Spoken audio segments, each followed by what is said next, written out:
Hello नमस्कार, कैसे हैं आप सब? ठीक होंगे।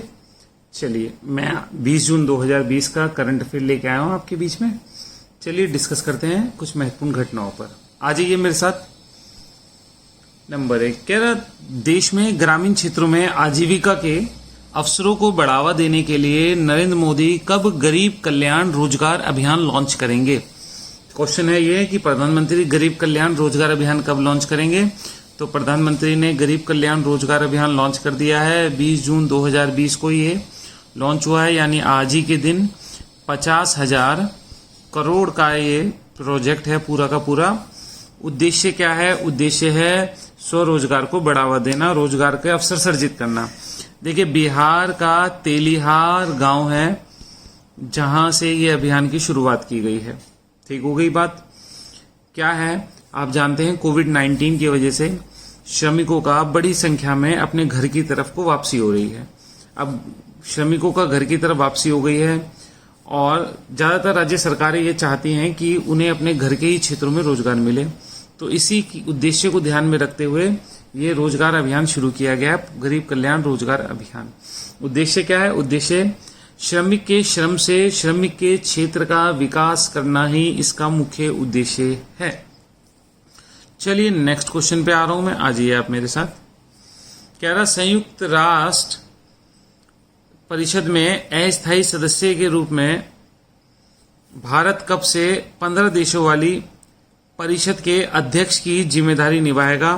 तो देख लीजिए, भारत आप जानते हैं सुरक्षा परिषद की में अस्थायी सदस्य चुना गया है और अगस्त 2021 से भारत इसकी अध्यक्षता करेगा। ठीक हो गई बात। हमने कल इस क्वेश्चन पे पूरा डिस्कस किया था। नेक्स्ट क्वेश्चन पे आ रहा हूं। कह रहा, भारत के किस बैंक ने मलावी सरकार को भारत सरकार की ओर से 21.57 करोड़ डॉलर के ऋण की सुविधा देने की घोषणा की है? तो एक्सिम बैंक ने ये घोषणा की है। आप देख सकते हैं, एक्सिम बैंक इसका आंसर लगा लेंगे। ठीक है, एक्सिम बैंक ने मलावी सरकार को भारत सरकार की ओर से 21.57 करोड़ डॉलर ऋण देने की घोषणा की है। ठीक होगी बात। नेक्स्ट चल रहे हैं। एक्सिम बैंक क्या होता है आप जानते हैं, मैं बता देता हूं। एक्सिम बैंक यानी कि एक्सपोर्ट इंपोर्ट बैंक, आयात निर्यात बैंक, जो 1982 में इस्टेब्लिश हुआ था। ठीक होगी बात, ध्यान रखिएगा। एक्सिम मतलब एक्सपोर्ट इंपोर्ट बैंक, आयात निर्यात बैंक। चलिए नेक्स्ट क्वेश्चन पे आ रहा हूं। कह रहा, अखिल भारतीय फुटबॉल महासंघ ने चौथे सबसे बड़े अवार्ड पद्मश्री अवार्ड के लिए किस फुटबॉलर का नाम भेजने की घोषणा की है? तो देखिए, IM विजयन का नाम भेजने की घोषणा की है पद्मश्री अवार्ड के लिए। यही क्वेश्चन है। ठीक हो गई बात। अभी मिला नहीं है, अभी केवल नॉमिनेशन जा रहे हैं। ठीक हो गई बात। चलिए नेक्स्ट क्वेश्चन पे आ रहा हूं। नेक्स्ट क्वेश्चन है, कह रहा, वुमेन्स टीम की विकेट कीपर बल्लेबाज रेचल प्रिस्ट ने अंतर्राष्ट्रीय क्रिकेट से संन्यास लेने की घोषणा कर दी है।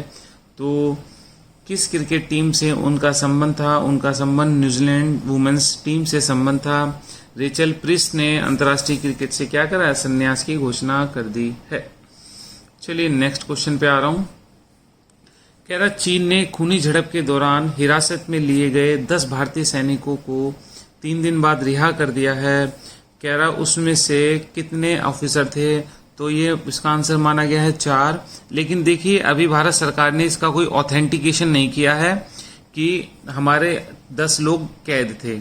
तो इसलिए मैं कह रहा हूं, अभी इस क्वेश्चन को अभी हम लगा रहे हैं 4+6, जिसमें 4 अफसर थे, लेकिन ऑथेंटिकेशन नहीं है अभी इस खबर का। क्योंकि मैंने एक सरकारी वो पढ़ा था आदेश, तो उसमें मना किया गया था भारत सरकार ने कि हमारा कोई भी अधिकारी ऑफिसर वहां गिरफ्तार नहीं है। चलिए देखते हैं आगे। नेक्स्ट कह रहा, नेपाल के राष्ट्रपति के सिग्नेचर के बाद भारत के 3 इलाके को नेपाल में शामिल दिखाने वाले नए मैप का नेपाल का हिस्सा बन गया है। वो 3 हिस्से। देखिए, नेपाल में क्या हुआ, नया मैप तैयार करके उसे संसद ने अनुमति दी है। तो बाद में राष्ट्रपति के साइन हो गए। राष्ट्रपति कौन है? विद्या देवी भंडारी महिला प्रेसिडेंट है। और PM कौन है? ये तो है प्रेसिडेंट। अभी मैं आ रहा हूं इसके ऊपर। और PM कौन है? PM है KP शर्मा ओली। KP शर्मा ओली, आप जानते हैं। देखिए, अब इस चीज पे बात करते हैं। इन्होंने क्या किया है? इन्होंने 3 हिस्से जो कि भारत का अंग है उसे किस में दिखाया? उसे नेपाल के नक्शे में दिखाया है और वहां की संसद ने अनुमति दे दी है और अब विद्या देवी भंडारी यानी नेपाल की राष्ट्रपति ने भी साइन कर दिए हैं। चलिए इस पर मैं चर्चा करता हूं और आगे आपको मैप में देखते हैं कहाँ कौन से हिस्से हैं वो। चलिए देखिए ये हैं वो 3 हिस्से, आप देख सकते हैं, एक है लिपुलेख, एक है काला पानी और एक है लिम्पियाधुरा। ठीक बात है, ये 3 हिस्से हैं, आप देख सकते हैं आपके उत्तराखंड की सीमा में आते हैं। ये देखिए ये वाले हिस्से, अभी आपको पूरा और मैप में दिखाता हूं मैं डिटेल से। 3 हिस्से कौन से हैं जिन्हें नेपाल ने अपने टेरिटरी में दिखाया है मैप में, लिपुलेख, काला पानी और लिम्पियाधुरा है। ठीक बात है, चलिए मैं उसके बाद आगे चल रहा हूं और आगे अगले मैप में देखते हैं क्या है। चलिए अब हम आ गए हैं अगले मैप में, आप देख सकते हैं। देखिए पहले ऊपर से आता हूं मैं, आप ऊपर से पढ़ेंगे फिर हम बात करेंगे। कह रहा 4 मार्च 1816 को भारत और नेपाल के बीच एक संधि हुई थी, संगोली की संधि कहते हैं। इसमें क्या तय हुआ था, महाकाली नदी को भारत और नेपाल की सरहद स्वीकार कर लिया गया था। यानी महाकाली नदी के पश्चिम का हिस्सा भारत का और पूर्वी हिस्से को नेपाल का अधिकार दिया गया था। ठीक हो गई ये बात। संगोली की संधि का महत्व है, आप उत्तराखंड में जानते ही हैं। ठीक हो गई। अब नेपाल का रुख क्या है वो देखिए। नेपाल कहता है महाकाली नदी लिम्पियाधुरा से निकलती है, इसलिए लिम्पियाधुरा, लिपुलेख और काला पानी तीनों के तीनों हिस्से नेपाल के हैं जो इस नदी के उसमें हैं। भारत का रुख क्या है, भारत का रुख है, आप देखिए भारत का रुख क्या है। भारत कहता है महाकाली नदी काला पानी गांव उत्तराखंड से निकलती है। ठीक हो गई बात, काला पानी गांव उत्तराखंड से निकलती है तो इसलिए वो भारत का हिस्सा है। मैंने आपको दोनों के बता दिए, दोबारा से डिस्कस कर लेते हैं। आप देखिए 4 मार्च 1816 की हो गई संधि, ठीक बात है, संगोली की संधि, जिसमें महाकाली नदी को दोनों देशों की सीमा माना गया था। नेपाल का तर्क क्या है, नेपाल कहता है महाकाली नदी लिम्पियाधुरा से निकलती है, इसलिए लिम्पाधुरा, लिपुलेख और काला पानी तीनों के तीनों नेपाल का हिस्सा है। भारत कहता है, क्या कहता है भारत कहता है महाकाली नदी काला पानी गांव उत्तराखंड से निकलती है। ठीक है, इसलिए ये भारत का हिस्सा है। अब आप देखिए बहुत ध्यान से, ये उत्तराखंड के इलाके में पड़ता है तो आपको देखना चाहिए ये वाला इलाका, ये है लिपुलेख।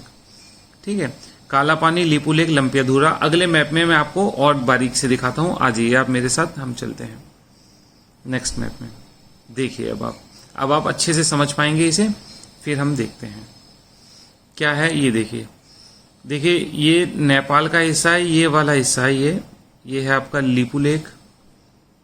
ठीक है, ये लिखा हो लिपुलेख दर्रा, ये लिपुलेख काला पानी वैली हो गई, ये लिखा काला पानी, और ये है लिम्पियाधुरा। आप देख सकते हैं ये लिम्पियाधुरा है। ये पूरी की पूरी जो चौंच है ये पिथौरागढ़ का हिस्सा है, ये वाला। ठीक बात है, ये पिथौरागढ़ का हिस्सा है। इन 3 हिस्से को कौन कौन से उत्तराखंड में क्वेश्चन आना बनता है, ये 3 हिस्से को दिखाया गया है। आप देख सकते हैं लिपुलेख, काला पानी और लिम्पियाधुरा, इन 3 को नेपाल ने अपने हिस्से में दिखाया और तीनों आप देख सकते हैं उत्तराखंड के पिथौरागढ़ डिस्ट्रिक्ट से सीमा लगती है, तो आपको इन्हें देखना चाहिए पूरे। अब देखिए ये पूरा का पूरा मैप है, ये पिथौरागढ़ का रीजन है, पिथौरागढ़ से जहां नेपाल लग रहा है। ठीक हो गई बात। चलिए मैं नेक्स्ट क्वेश्चन पे आता हूं, आ जाइए मेरे साथ। क्या है नेक्स्ट क्वेश्चन, आप देखिए। कह रहा चीन से सीमा विवाद चल रहा है भारत का, बिल्कुल ठीक बात है। इंडियन एयरफोर्स का चीन से सीमा विवाद चल रहा है, ठीक बात। तो इसमें इंडियन एयरफोर्स ने रूस से कितने लड़ाकू विमान खरीदने की पेशकश कर प्रस्ताव भेजा है। ठीक है, केंद्र सरकार को भेजा ये प्रस्ताव। क्या कहा है एयरफोर्स ने, एयरफोर्स ने कहा है कि हमें MiG-29 और सुखोई 30 MKI चाहिए। ठीक हो गई। मिग कितने मांगे हैं, मिग तो मांगे हैं 21, ठीक है, और सुखोई कितने मांगे हैं 12, तो टोटल कितने मांगे हैं, टोटल 33 ये माने हैं। देखिए आप जानते हैं कि हम जो है फ्रांस से हमने राफेल खरीदा था। ठीक है, राफेल खरीदे थे और राफेल खरीदने के बाद अभी तक राफेल की डिलीवरी नहीं हो पाई है, क्योंकि अभी फ्रांस में हालत खराब है। हालांकि फ्रांस बार बार कह रहा है कि मैं आपको समय पर राफेल उपलब्ध कराऊंगा, लेकिन फ्रांस में कोरोना की वजह से हालत खराब हुई पड़ी है, तो इसीलिए हो सकता है राफेल में दिक्कत हो। और इधर हमारी चीन के साथ टेंशन बढ़ रही है, तो वायुसेना ने, इंडियन एयरफोर्स ने भारत सरकार को ये प्रस्ताव भेजा है कि रूस से ये खरीदे जाने चाहिए। ठीक होगी बात। चलिए मैं नेक्स्ट क्वेश्चन पे आ रहा हूं। नेक्स्ट क्वेश्चन है, भारतीय रेलवे ने चीन की किस कंपनी को कॉरिडोर बनाने के दिए कॉन्ट्रैक्ट को रद्द कर दिया है। बिल्कुल ठीक बात है, ये कॉन्ट्रैक्ट दिया था, इसे रद्द कर दिया है। तो चाइना कंस्ट्रक्शन कंपनी लिमिटेड का ये कॉन्ट्रैक्ट था, ये बंद कर दिया है। ठीक है, चलिए अब मैं आपको धीरे धीरे समझाता हूं कि देखिए, सॉरी मैं गलत बोल गया। जो ये कॉन्ट्रैक्ट था ये इस कंपनी को मिला था, किसको? ये मिला था Beijing national railway research and design institute of signal and communication limited, इसको मिला था। ठीक हो गई बात। और रेलवे की कौन सी कंपनी ने को दिया था? रेलवे की कंपनी है जिसका नाम है DFCCIL। तो इसकी फुल फॉर्म देख लीजिए, dedicated freight corridor corporation India limited. आप दोबारा देखिए, dedicated freight corridor corporation India limited. इस कंपनी के द्वारा, ये रेलवे की कंपनी है जो कॉरिडोर डेवलपमेंट का काम करती है, इसने कॉन्ट्रैक्ट दिया था बीजिंग की कंपनी को, और इसे ये कॉन्ट्रैक्ट 2016 में दिया गया था। कितने का था ये कॉन्ट्रैक्ट? 471 करोड़ का था, और इस कॉन्ट्रैक्ट को रद्द कर दिया गया है। ये जो योजना थी ये वर्ल्ड बैंक ने स्पॉन्सर की रही थी। किसने? वर्ल्ड बैंक के स्पॉन्सर से चल रही थी। ठीक बात है, वर्ल्ड बैंक स्पॉन्सर कर रहा था, उससे चल रही थी। तो अभी इसे रद्द कर दिया है। अब आप कहेंगे कि जरूर गलवान घाटी में जो टेंशन चल रही है भारत और चाइना के बीच, उसको लेकर के इसे रद्द किया गया हो। देखिए, रेलवे ने गलवान घाटी की टेंशन को इसे रद्द करने का कारण मना कर दिया है। उन्होंने स्पष्ट कहा है कि गलवान घाटी की टेंशन से इसका कुछ लेना देना नहीं है, लेकिन विशेषज्ञ मान रहे हैं कि कहीं ना कहीं बॉयकॉट चाइना अभियान चल रहा है, जिसके तहत ये भारत सरकार जो है इसे कदम उठा रही है, और आगे भी इस तरह के कदम उठाएगी भारत सरकार। ठीक होगी बात। खैर, जो भी हो, रेलवे ने कहा है कि कंपनी के द्वारा इसके निर्माण में बहुत ज्यादा विलंब किया जा रहा है, इसलिए वो इस कॉन्ट्रैक्ट को रद्द कर रही है। वो इसकी शिकायत पहले वर्ल्ड बैंक में भी कर चुकी थी, और अब वर्ल्ड बैंक को इसकी सूचना भी दे दी गई है कि भाई ये कॉन्ट्रैक्ट को हमने रोक दिया है। ठीक होगी बात। चलिए मैं नेक्स्ट क्वेश्चन पे आ रहा हूं। देखिए, दूरसंचार विभाग टेलीकॉम डिपार्टमेंट ने किस कंपनियों के चाइनीज 4G प्रोडक्ट इस्तेमाल करने पर रोक लगा दी? BSNL और MTNL। देखिए, 4G अपग्रेडेशन में जो प्रोडक्ट यूज किए जाते थे वो चाइनीज होते थे। ये खबर बहुत चर्चा में है कि चाइना इन प्रोडक्ट के माध्यम से देशों में जासूसी कर रहा है, और इसको लेकर के भारत सरकार सतर्क है। भारत सरकार के पास शिकायतें भी आती रहती हैं कि चाइना जो है, जिसकी वजह से चाइना के इक्विपमेंट्स यूज करने से इंटरनल सिक्योरिटी कहीं ना कहीं प्रभावित हो रही है। तो इंटरनल सिक्योरिटी के मद्देनजर ये बंद कर दिया गया है। गलवान घाटी की टेंशन भी इसका मुख्य कारण है। खैर, मना कर दिया है, और सख्त निर्देश भी दिए गए हैं कि चाइना के प्रोडक्ट्स पे सरकार तो निर्भरता कम कर रही है, प्राइवेट कंपनियां भी चाइना के प्रोडक्ट्स पे अपनी डिपेंडेंसी कम करेंगी धीरे धीरे। ये सरकार ने निर्देश जारी कर दिए हैं। ठीक हो गई बात। चलिए नेक्स्ट चल रहा हूं मैं। कह रहा, अमेरिका ने 5G टेक्नोलॉजी के मानक तय करने के लिए किस चीनी कंपनी को यूएस कंपनियों के साथ काम करने की अनुमति दे दी है? तो ये हुआवे है। हुआवे है चीन की कंपनी। देखिए, हुआवे कंपनी चीन की कंपनी है, 5G टेक्नोलॉजी पे काम कर रही है। हुआवे पर आरोप लगा था कि ये जासूसी करते हैं अपनी चाइना के लिए दूसरे देशों की, इसीलिए अमेरिका ने सख्त निर्देश देकर हुआवे को प्रतिबंधित कर दिया गया था। लेकिन अब हुआ क्या है, 5G टेक्नोलॉजी पे जा रहे हैं विश्व, तो 5G टेक्नोलॉजी के अगर अमेरिका अपने मानक बनाता है और चाइना की कंपनियां अपने मानक बनाती है, तो दोनों में टकरा क्लैश हो जाएगा। और ऐसा नहीं है कि 5G एक देश में चले दूसरे देश में ना चले, इससे तो ग्लोबलाइजेशन इफेक्ट हो जाएगा, क्योंकि कम्युनिकेशन ने ही ग्लोबलाइजेशन को डेवलप किया है। तो ये सारा का सारा सिस्टम कोलैप्स कर जाएगा। इसीलिए क्या किया गया, इसीलिए अमेरिका ने छूट दी है कुछ मामलों में। हुआवे के साथ 5G के जो नॉर्म्स डिसाइड करने हैं उसको डिसाइड करने पर सहमति बनी है। ठीक हो गई बात। लेकिन हुआवे चर्चा में है। चाइना की जितनी कंपनियां हैं ये बिजनेस के साथ साथ जासूसी भी करती हैं। चलिए नेक्स्ट क्वेश्चन पे आ रहा हूं।